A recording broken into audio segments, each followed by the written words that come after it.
Kaum nasionalis biasanya dalam otak bawah sadarnya mengatakan apapun yang dilihat akan mengacu pada nation interest, nation threat, nation right, survival of the nation. Misalnya ada sebuah kebijakan. Pejabat yang nasionalis melihat apakah nation haknya terpenuhi terlebih dahulu. Jika terpenuhi, baru rakyatnya. Baru kekayaan alamnya terlindungi nggak? Baru pejabatnya. Baru mikirin global dan negara lain. Demikian juga rakyatnya. Begitu ada kebijakan pemerintah, mereka tidak berpikir dulu saya dapat apa, namun negara dapat apa. Negara, nation, haknya terpenuhi, baru rakyat mendapatkan haknya. Dan perlu diingat berkali-kali, nation itu bukan government, negara itu bukan pemerintah. Pemerintah itu pejabat yang dipercaya oleh rakyat untuk suatu periode tertentu untuk membangun negara dan rakyat. Di dalam membangun, kalau berpikir nasionalis, sekali lagi kita diskusikan, maka yang diutamakan adalah nation. Kalau mereka nasionalis, semuanya untuk negara terlebih dahulu. Misalnya, di dalam mengelola kekayaan alam. Katakan nikel.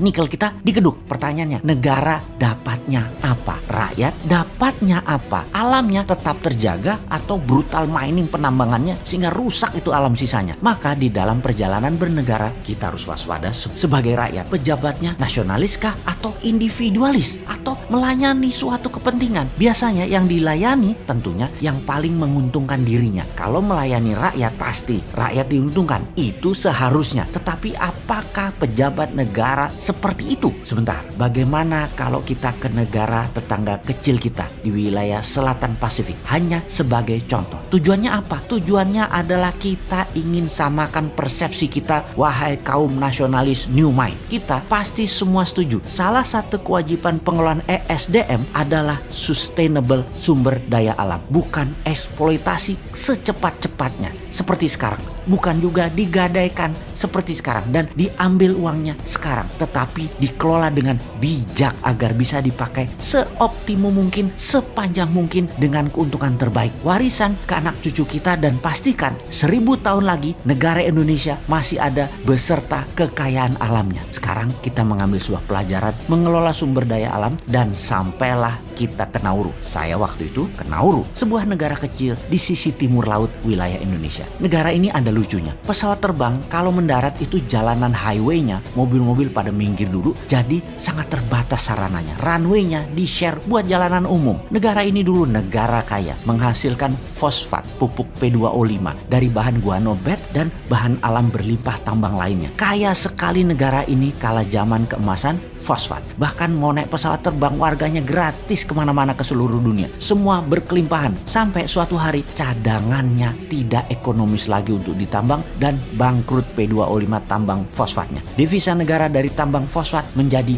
nol. Sekarang mereka miskin dan hanya hidup salah satunya membuat diri mereka yaitu negara free tax country seperti British Virgin Island. Namun seberapa besar pendapatannya? Kecil juga. Ditambah wisata masih kecil juga. Apa yang terjadi pada mereka? Kala itu negara pengeruknya adalah Amerika. Bagi Amerika nggak peduli mereka dengan kekayaan alam negara Nauru. Pokoknya sikat aja sampai habis. Ya begitu tidak ekonomis pindah. Sesederhana itu. Nauru mereka lupa mengelola kekayaan mereka akan sustainability. Kekuatan jangka panjang dengan sumber yang dikelola optimum. Sebetulnya bukan untuk menumpuk sekarang dan dihabiskan sekarang. Kalau saja mereka paham yang namanya SWF, Sovereign Wealth Fund, mereka menjaminkan fosfat mereka untuk membangun misalnya Nauru sebagai hub maritim perkapalan ikan selatan Pasifik, negara turis dengan kasino layaknya Monaco misalnya, membangun free tax country lebih cepat, di mana fosfat tadi ketika habis bukan habis hanya mendapatkan pajak saja, namun pokoknya juga dapat. Mereka sudah gantikan kekayaan alam tadi dengan aset produktif